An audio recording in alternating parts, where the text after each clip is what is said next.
DJ Event Planner will change the way you manage and run your business. Streamline all of your procedures and software into one easy-to-manage system. DJ Event Planner, the ultimate online planning tool. Opens, what do you call those? Where you play a clip of something stupid. Oh yeah, we take a clip when we used to edit the shows and do that, and that was back when the internet wasn't as solid as it is now. But we would go and take a weird thing that Ben would say in the middle of the show, and that would be our opening segment. That would be that was back when we were intellectual, when we were charming. It's scary to think that you have Ben unedited now. That is true. There is no filter. Cut anything off. No, there's no cutting. Don't be careful what you don't drop any Oppenheimers. Yeah, exactly. We're now live. We are now being broadcast around the world to all of those countries. Actually, I say that in jest a little bit, but we have got some, and maybe not with us tonight, but we have viewers that watch us on a regular basis from South Africa, from Ireland, from the UK, or as far as from London specific. I'm glad to hear we got some Irish fans. And there was one other country. Just one? No. There was another that they contact me. India. There's we've got a viewer from India who is a very avid fan and watches the show each and every week. So thank you for watching. Yes, that's really, really cool. Oh yeah, saying Canada too. Canada and Wisconsin are pretty much the same spot. So. Yeah, it's like so. I don't know if I had told you this story, John, but when I spoke at the Canadian show a couple of years ago, I started my presentation by pointing out that I flew south to speak at the Canadian show. It's a fact. I live north of Toronto, in the U.S. So yeah, Canada's just like our neighbors. I mean, we can just about walk to Canada from here. Pretty much, yeah. You're not far. You say that, yeah, it's really not that far. It's like an hour farther, and you're having to talk to a Mountie. But hey, it's Tuesday. We're here with Tuesday Night with Ben Stowe. Thank you guys for joining us tonight. We've got a nice crowd who is watching live. If you're watching this after the fact, well, it's too bad because you could have asked questions. You could have been here. You could have been finding out from Howie exactly how to liven up a 60th class reunion. That's right. Howie shared that magic tonight, and we can't talk about it because it was shared in the chat room. Tonight, though, we're going to be talking about autism awareness. Now, that's something that isn't a typical DJ topic. And I guess when Ben threw this out, this was actually a question I wanted to talk to him a little bit more off camera. So when he threw this out, it's like, well, now I can ask the questions on camera. First off, Ben, I don't know that. Live and uncensored. Uncensored, that's right. So I can really show you how naive I am. I've seen different things at NLFX you guys have been talking about, and the illuminating blue. Lighted up blue, yeah. Oh, yeah, please. Again, it's not even on my radar. So kind of educate me a little bit about what that whole thing is. Well, I'm sort of glad to hear you say that it's not on your radar, because one of the things that we're trying to accomplish is to put it on people's radar. So now we're going to put it on your radar, and that is that April is Autism Awareness Month, and they have the Lighted Up Blue campaign, which is aimed to help create awareness, and we're sort of pitching in that global endeavor to have our customers, which of course we're in the sound and lighting industry. So many folks have already taken pictures of their rigs lit up in blue and posted them on the NLFX Facebook page. And we hope you'll do the same. Not just you, John, but viewers. Take a picture of your rig and some nice blue lighting and post it on the NLFX Facebook page in the hopes that we'll create more awareness and that we can kind of make a snowball effect in Autism Awareness Month. And I'll tell you, because as you said, when I popped into Brian's show, I'm known for statistics. So here's a couple. Right now, I believe it's 1 in 68 people in the United States has autism. And it's also one of the fastest growing developmental disorders. So I think it's going to be on more people's radar.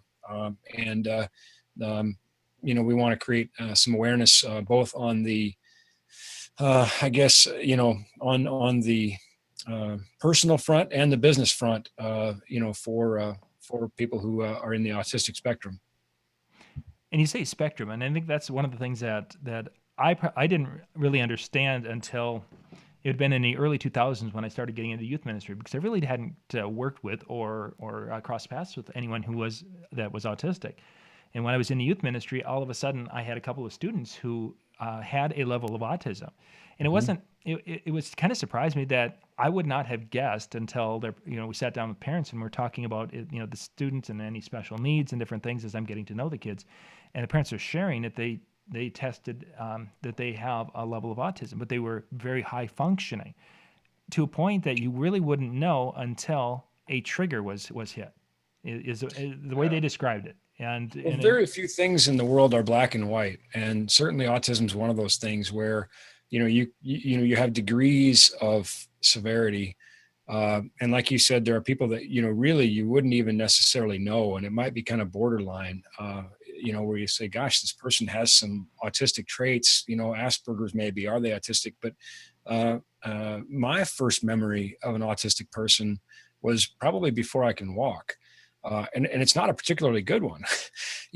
I was a young child, and my mom's best friend had an autistic daughter, and we were the same age. And so we were to go play together, and all she would do is basically just scream, and for another toddler, that's really hard to try to wrap your head around. And obviously she was severely affected, and I don't know what's happened in the last 40 years with her. But on the other hand, there are extremely successful, high-functioning autistic people out there. And in a lot of ways, we call it a developmental disability. But in a lot of ways, if it's channeled, which I think we'll talk about a little bit later, it can be a tremendous advantage. If anybody's seen the recent movie, The Accountant with Ben Affleck, you can see how powerful. Now, obviously, that's a fictional character. But also, Rain Man, another example where you see his ability to instantly quantify a number of toothpicks. That's a superpower, really, that most normal people wouldn't have. And so when you can channel those things, it can be a tremendous advantage. And anyway, I'm kind of monopolizing the time here, but obviously I want to give Katie a chance to toss in here. Yeah, Ben, you need to introduce Katie, because we haven't had Katie on a show, so this is no, we haven't. She was hiding when we did the live show in Vegas. You were busy making sales. You were making sales, actually. That was a real thing, but we told the story that you were hiding because you didn't want to be on camera. But yeah, you were the only one making sales because Ben was. She's so much more photogenic than me, John. I probably tried to keep her off camera. I just don't want to lose my audience. So, as soon as people meet Katie, they're going to be like, Ben who? What? Ben what? But listen, she's not just another pretty face. She is a very capable individual in our industry. She works in our industry, has experience working in the mobile DJ front. And certainly that shows in the way that she works with our customers and the care that she provides them. So this is the infamous or famous Katie. Here I am in the flesh. I think, John, maybe a question that is lurking in your mind is, okay, so you talked about Light It Up Blue and you talked about, the cause and, all that. But why NLFX and why this cause? Well, that was actually where I'm going to, but you haven't paused long enough for me to get a question in edgewise. But yeah, that was why I was going to ask, and I'd like to have both of you share. And Katie, we're going to have you talk first because Ben's been just hogging the microphone. Okay. But how does autism? How are you affected by the concept of the autism? Where does it fit into your world? I live with it every day. My husband's son is autistic. When he was probably about 2 or 3, I want to say, they had said he had Asperger's, which is on the lower end of the spectrum. And then recently, he has been going to therapy, and he's kind of progressed into kind of the middle of the road. Like Asperger's is on one side of the spectrum, and full autistic is on the other side. He's kind of right in the middle now. Mm-hmm. So I deal with it every day. My husband and I have been together for 4 years, so I have seen a huge change from that time. Leo is 13 now. Well, that's a tough age, no matter who you are. No, right? So even, with the changes in his life, it seems to be, I don't know, it's really hard to explain. It's a hard, it's hard to explain how I've seen the difference. He is struggling a lot more with school. Nowadays, he is struggling in his day-to-day life. He has thoughts that he gets stuck on, and he can't move on. So it's a challenge. It's a challenge for everybody involved. But we all love him enough that we're willing to, you know, we want to help him. I don't know where to go from there. Yeah. Well, I think, John, if I could jump in, Yeah, I see a good segue here, because what I mean, and I know because I work with Katie at the office that, you know, she has tremendous love for Leo and you know, tremendous admiration. We've been doing things with Light It Up Blue and the, you know, autistic awareness for many, many years, long before Katie came on board. But I can tell you that she was immediately excited by that. And she, you know, she's already offered, she's like, well, I want to do more. I want to do these things. I want to do those things. And, you know, she's tried to figure out ways that we can increase our involvement. And that's obviously because of her personal connection. For us, as a company, it's maybe the other end of, you know, obviously raising a 13-year-old is challenging in and of itself. Being 13 is challenging in and of itself. You're trying to learn all about social cues and those kinds of things. And those are things that, as I understand it, are very difficult for autistic people in particular, human relations and you know, that sort of thing. But almost everything I know about autism, I've learned from a man by the name of Bradley Olson, who has worked at NLFX for the last 17 years. So nearly 2 decades, we've had an autistic man that's worked at NLFX. And, you know, I've learned a great deal about autism from him because he is high functioning.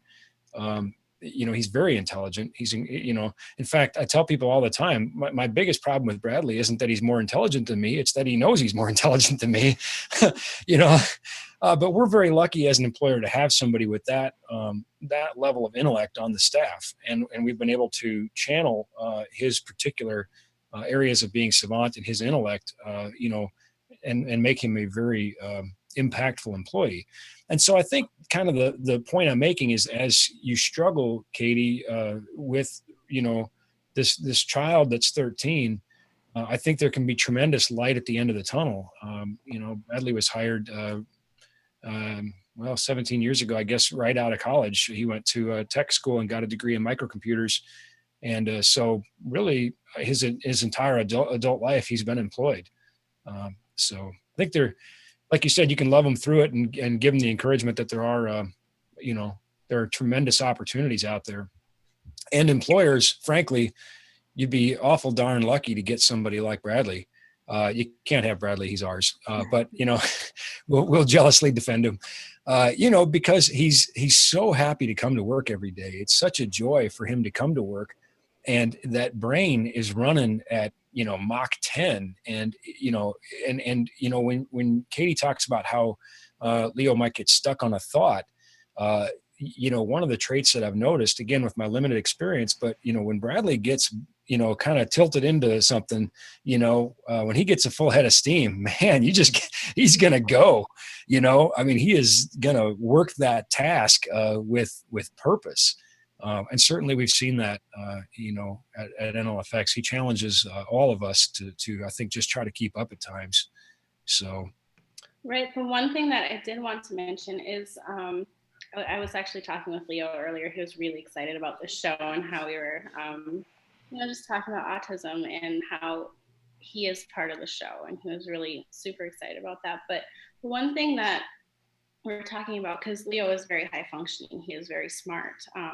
He's smarter than I am. He's smarter than a lot of people, is how he perceives the information that is all around us. So I was talking to him earlier, and it's like, okay, so let's say we're at a traffic light, right? And you're looking for that walk sign, so you know you can cross the intersection. Us as humans look and wait for it to turn to the white person walking, right? Mm-hmm.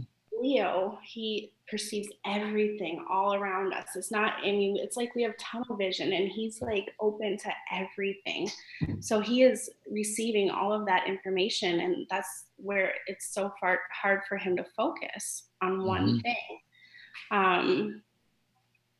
It just, it's insane. It really is. I mean, just to think about all the data that is coming in at all times for him, and just trying to manage it it's difficult for him, even, you know, for everybody else as well, but for him just to manage all of it is just, I can't imagine. At the same time, though, and I watch a show called Brain Games from time to time, you know, and you realize how very little you do actually notice. You realize how very easily, you know, we normal people miss things. That's why magic tricks work. And you know, Leo obviously is capturing all that data, and his brain is obviously you know, kind of you know, overwhelmed. But if he can learn to manage and process that data, again, that's tremendously powerful. You know, and again, there's so many different levels, you know, and again, I don't know that much really about the whole spectrum, and obviously we're learning more about it as a society, but I can certainly speak from having you know, Bradley on our staff, and by the way, he's a paid employee, plain and simple. You know, his salary is not subsidized. He's paid like everybody else, and with that comes expectation like everybody else. You know, he needs to perform, but you know, he also knows that he's an essential part of the team. In fact, maybe very essential, because he works on our website, and you know, that's the face of our company to the world. So I think, you know, he enjoys having that level of responsibility. But here too, you know, there's things you have to learn as a manager.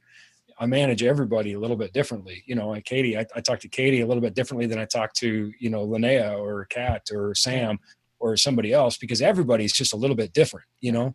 And it's really the same thing with Bradley, where you say, okay, these are things that I need to say, or the approach I need to take to effectively manage. You know, and one thing, you know, we really try not to break routine. You know, that's very difficult for him when routine is broken. And again, that's the trade-off for being hyper-focused. So we say, well, if we want somebody who's really, really focused, then we have to make sure we don't break their focus, you know?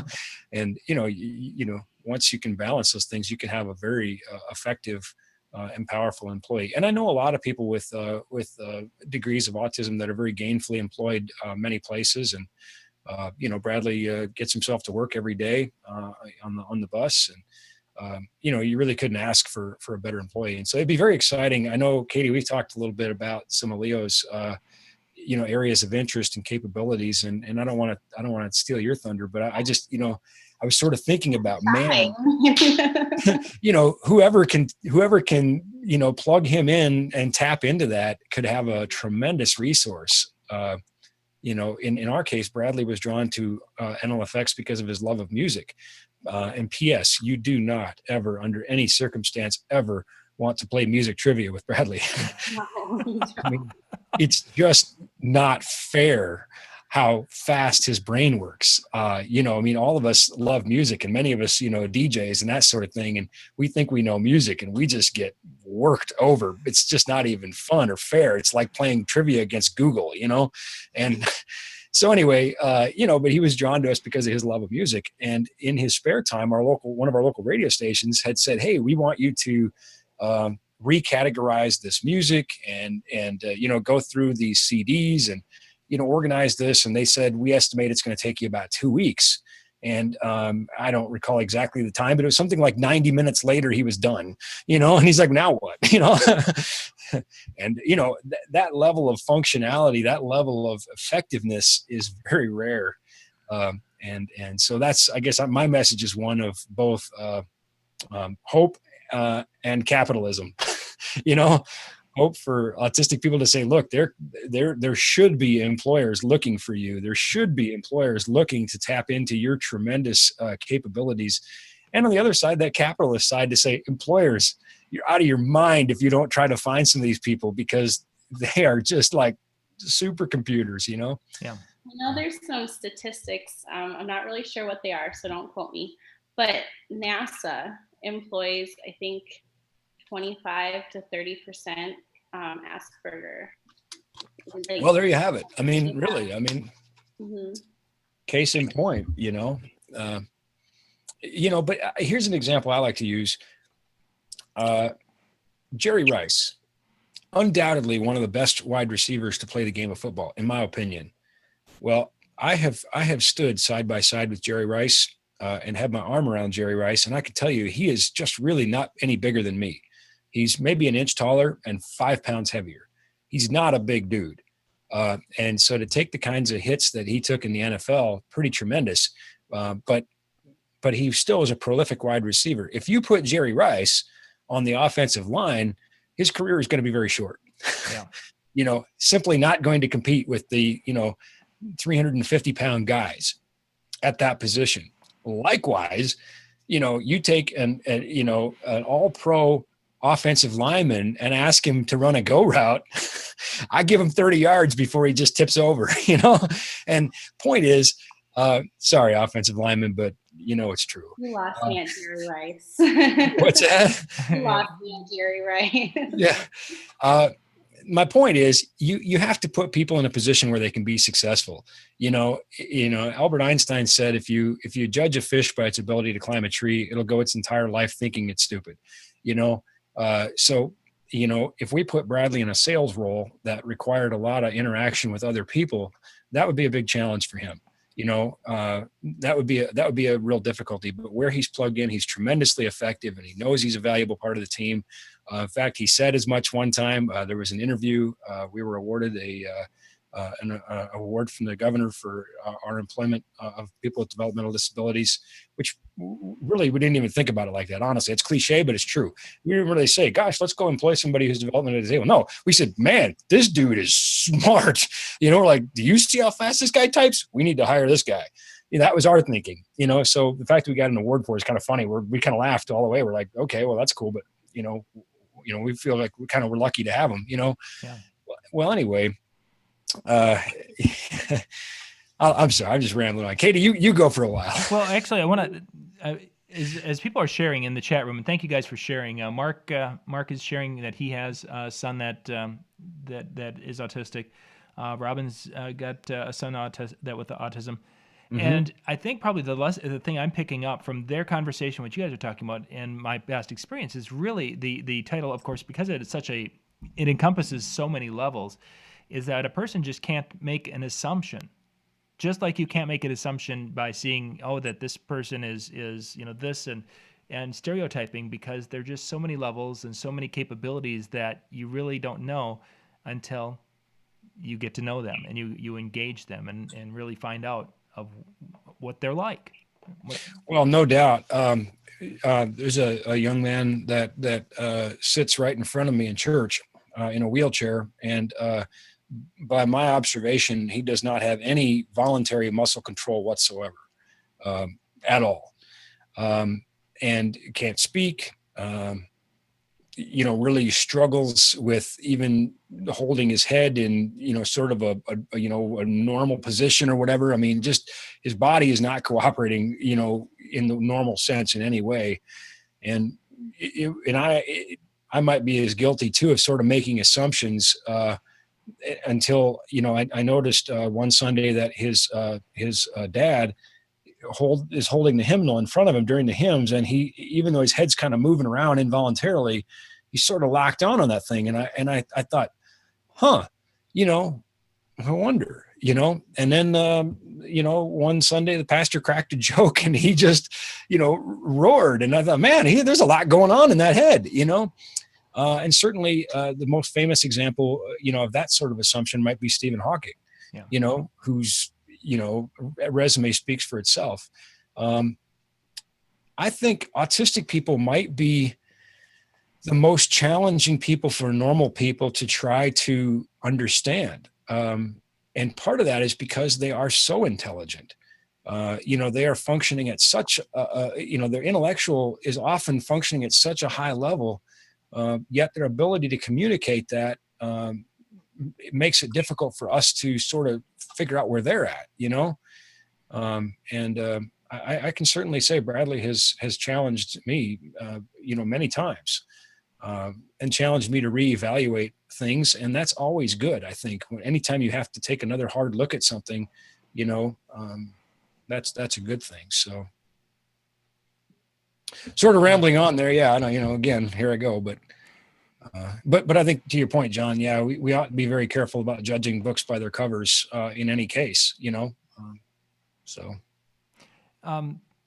Earlier, Katie, you mentioned that Leo, before we went on air, that he had some things that he wanted to share. Did he give you a list of things that he wanted people to know? He did. I asked him what was the top 3 things he would like people to know about him and the way he functions, the way he thinks. Number 1 was he wanted people to know how artistic he was. And it kind of ties into the number 3 that he gave me, and that is that he spaces out and doesn't pay attention, but he knows this. When he spaces out and doesn't pay attention, he goes into his own little imaginary world, and that's where he gets his characters for his comics from, because he loves drawing comics. He has his own little a person that he draws of himself, and it looks pretty good. It looks like him. It's really strange. And then the second one was that he has a ton of anxiety, social anxiety, just anxiety day to day. And we're trying to manage that. But he has anxiety because he gets stuck in his thoughts. He has a thought and he can't move on from it. Can you give us an example for those who haven't? I mean, it's something that help understand what that means, to get stuck in a thought. Yeah. And I'm sorry, putting on the thing, but it's something that, is it? What he's struggling with right now is bad thoughts. He is struggling with having bad thoughts about people, like normal thoughts, like you and I. Like, can I swear?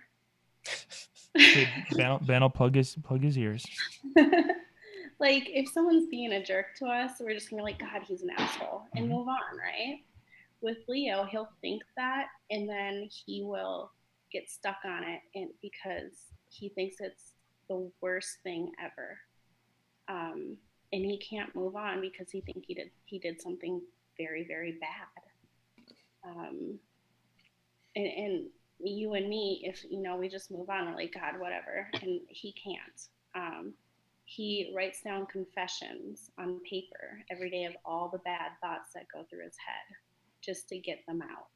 Is it challenging? I don't want to ask too many deeply personal questions, Katie, but is it challenging? I mean, again, I'm just thinking about being 13 and, I'm a geek, right? That's pretty well understood. And now it's cool to be a geek, right? It's awesome. But, when I was 13, it was not so awesome, and so I struggled with that.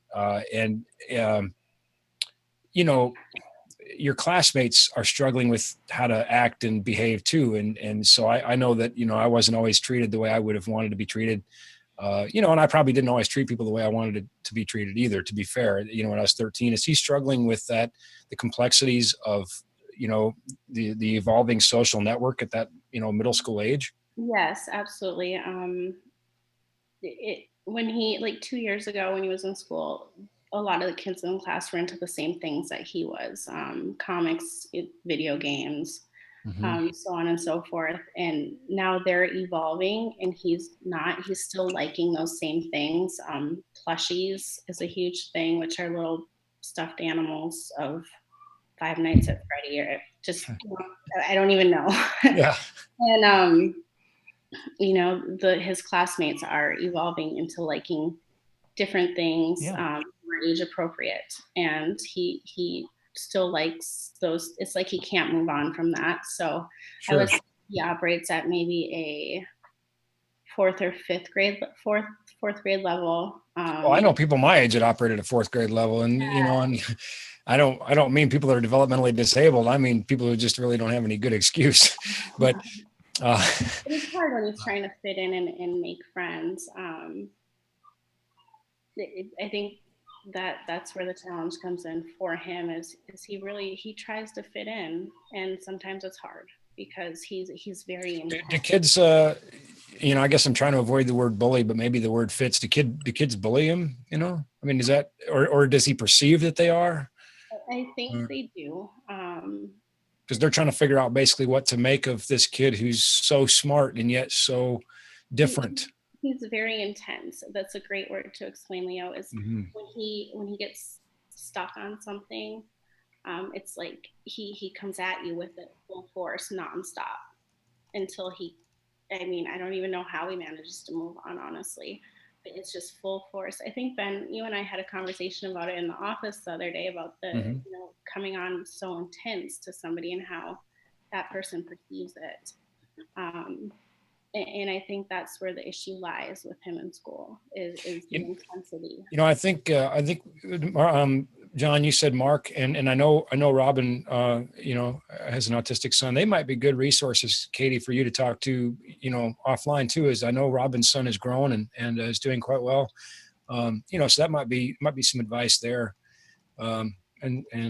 Certainly, if parents of kids that are that age, it's hard to, just get your kids through that age anyway, but, offer them good advice on how to recognize, the really positive traits that an autistic person might be bringing to the classroom and not be intimidated by their intensity. One thing, you can tell Leo, say, listen, chances are you're going to work at NASA. So, you'll be all right. He's the sweetest boy ever. Most kids that age get maybe tainted by, for example, people that are bullying them. Yeah. He doesn't. He's so sweet. And just honest. He's a very honest, sweet boy. And even the kids that maybe are bullying him, he still tries to make friends with them. So. Well, and that's a pretty endearing trait in anybody. And, I don't want to speak too much of the personal side of our employee, Bradley, because he is our coworker and our employee. But, obviously those of us who work with him know he's got a heart as big as a house. He is a very sweet guy. He's just a joy to have around. What are we getting for questions in the chat room, John? They're just sharing, if there's been something that brought it up, but they were just kind of following along and sharing some of their thoughts. And Robin did mention, Katie, that she's got a friend on Facebook of yours, and to reach out to her at any time, because she would definitely. Well, thank you. They Robin's good people. I'll go on public record and say that Robin's good. Yeah, Robin's been with us in such a long time, and wonderful person. We've got a lot of wonderful people with us again tonight. We're that Mark guy, I don't know, So they're just sharing thoughts and tidbits and such of their experiences as parents of children with autism. Well, you know what? I'm gonna be brave here, John, and I'm gonna go lay it out on the line here. I'm not autistic, and I've never been autistic, as far as I know, but I am attention deficit. And I think anybody who watches the show probably already knows that. I have learned over the course of my, 40 plus years on the planet to try to channel that. And I say try because I do still struggle. Just as Leo gets stuck on a thought, quite literally my brain can change channels. And, it's just like you're watching a different program all of a sudden, and so I have to work very hard to try to manage, that incoming stimuli and try to stay on top of a busy schedule. But I think I've also found ways to make it work advantageously for me, which I think is, I guess here comes the brave part. When I was a child, when I was, all of like 7, people put serious doubts into my parents' mind about whether or not I would be able to manage being ADHD and ever be able to function in mainstream society. And I could kind of make fun of it now because my resume sort of speaks for itself. I kind of chuckle about it because, I get to walk around the world and people pay to hear me talk now, but I can imagine being a parent, how scary that must be about your child. And certainly growing up, I struggled with some of those things too. And it's all kind of come together. Obviously, I feel very good about where my life is now. But I don't know that I can parallel that to being autistic, but I know that Bradley and I've had some real heart-to-heart talks where we've talked about the limitations that he perceives with autism, and some are real. Some challenges are very real. But there's other times when you say, listen, you can't live by the boundaries and the limitations other people put on you. You don't have to accept the labels that other people give you. You can often change your future, so I think it comes down to that belief, that you can find the advantages in your situation and mitigate any challenges you have to the best of your ability. And I guess as a parent, that's your job. I mean, I don't subscribe to the idea of telling every kid they're going to be an astronaut. But I do subscribe to the idea of telling every kid that they don't have to accept the limitations other people give to them. I would have never dreamed this career. I never would have dreamed. Mm-hmm. I wouldn't have thought of it, dreamed of it, planned for it, any of that. It's just been a blessing every day. So anyway, that's what I can say about my own diagnosis anyway. So just we've got a few more minutes here before we'll wrap up, and for those who are out there and wondering, how when there's guests in a crowd who have different levels of autism, I mean, are there some things that if we know that we have, and Mark mentioned, I believe, doing a special Olympics event and some of the things he does, but are there some things that we should be aware of as entertainers to make that experience a little bit easier to handle for someone with autism? Here's what I'll say, and then I want to hear what Katie has to say on this too, but here's what I'll say, having worked with Bradley for nearly 2 decades and having watched him be involved in, Bradley has actually taken gear out and DJ'd some special Olympics dances and that sort of thing with the help of one of our technicians to, just sort of shore that up. And by the way, Bradley, I'm going to brag on him here for a minute, as if I haven't bragged on him enough all day, but Bradley is a international Special Olympics gold medalist. So we're kind of proud of him there too.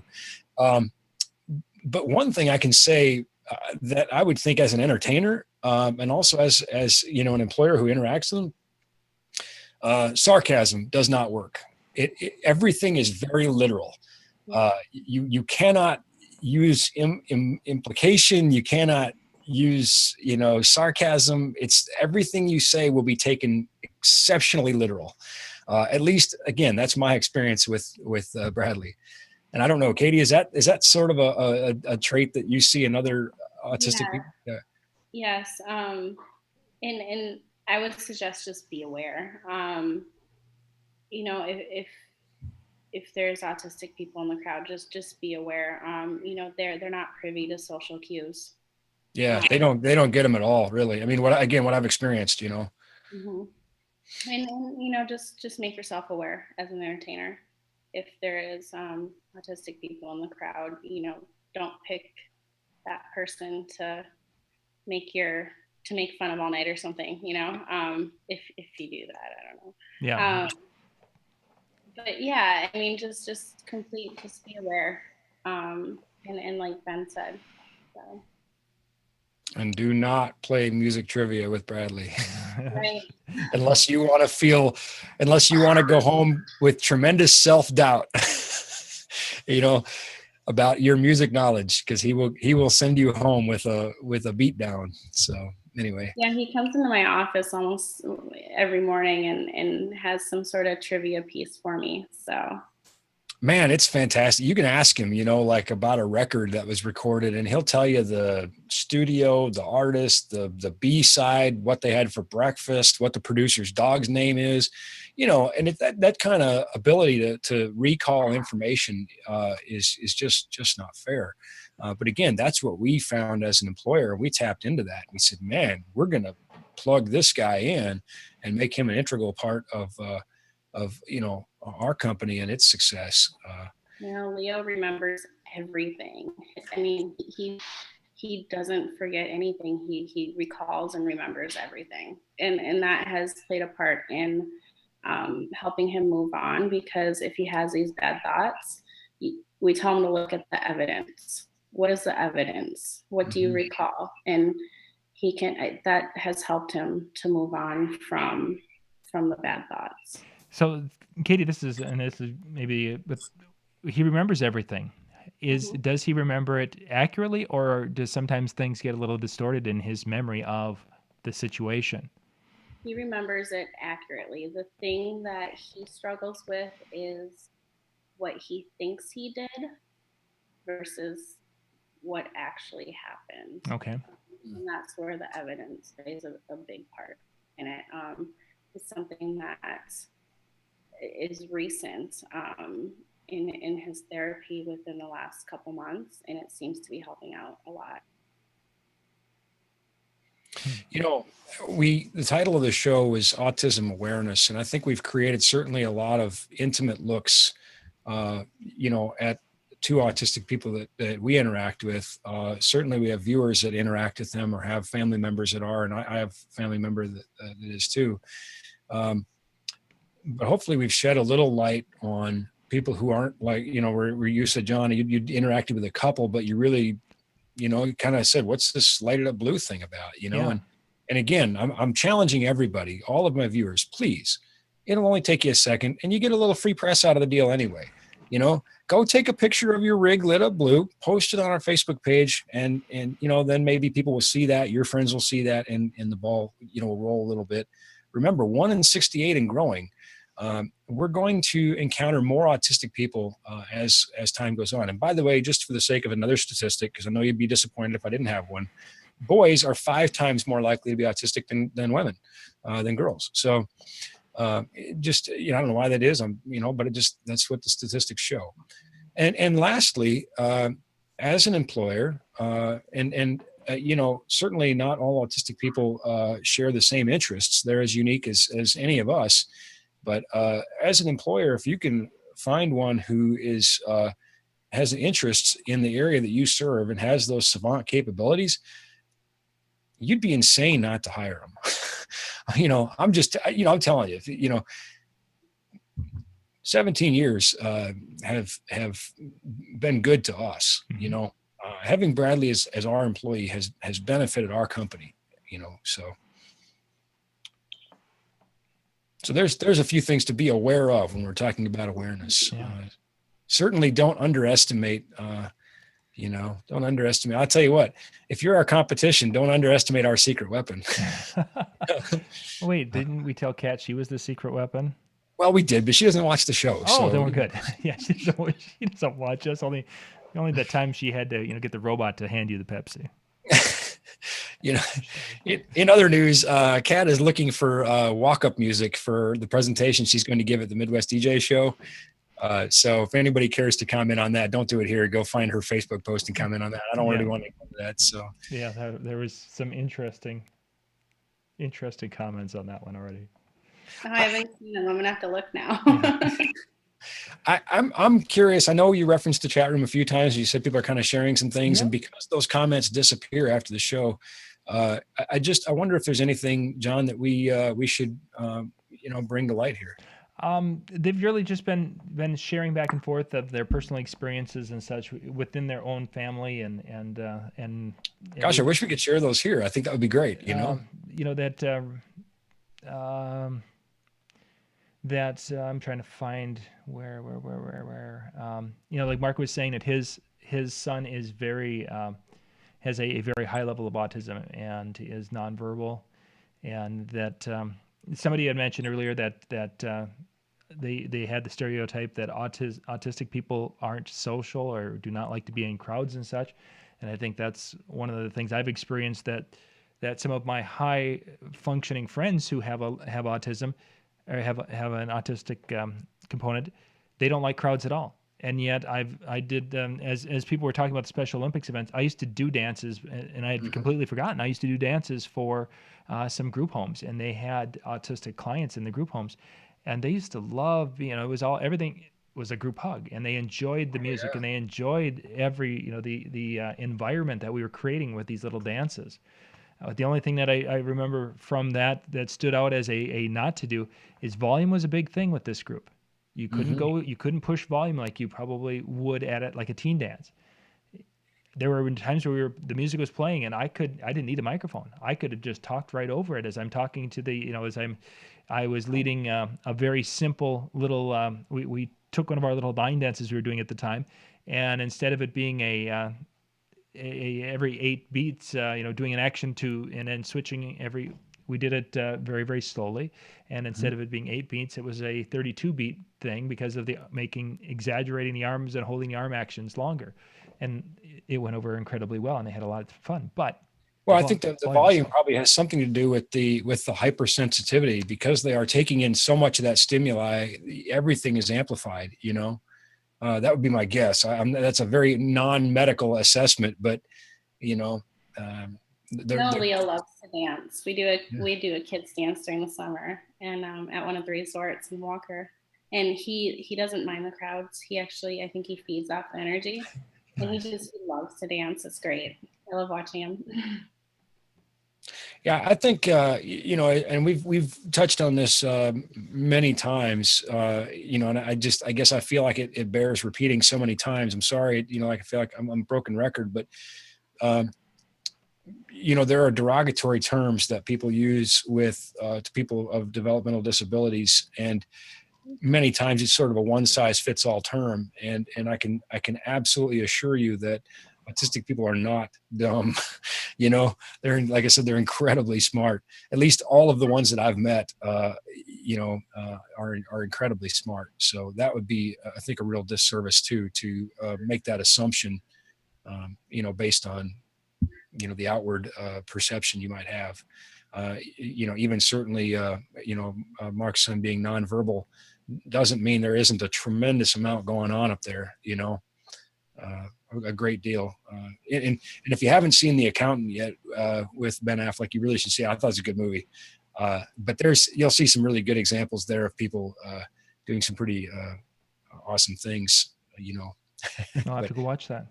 I can't believe you hadn't seen it. So is it animated? Hello, I have children. You need to fly more. I've seen everything on Delta, so that's twice. Well, that's what Lori and it's like, we're flying somewhere. We can watch a PG-13 movie. Yay! I feel like I need to fly again, because now, as of April 1, Rogue One is on Delta, so I gotta get back on. But I'm not flying again until May. So, fun. Well, we're going to wrap things up. Ben, I can just copy the chat and send that over so you can scroll through that and check that. I really do enjoy that. And I know we have a lot of the same viewers, so I'll just say this while they're listening. John, you shared the comments with me last week, and thank you very much, viewers and John. I did read through those, and I've actually been trying to carve out the time to reply to those.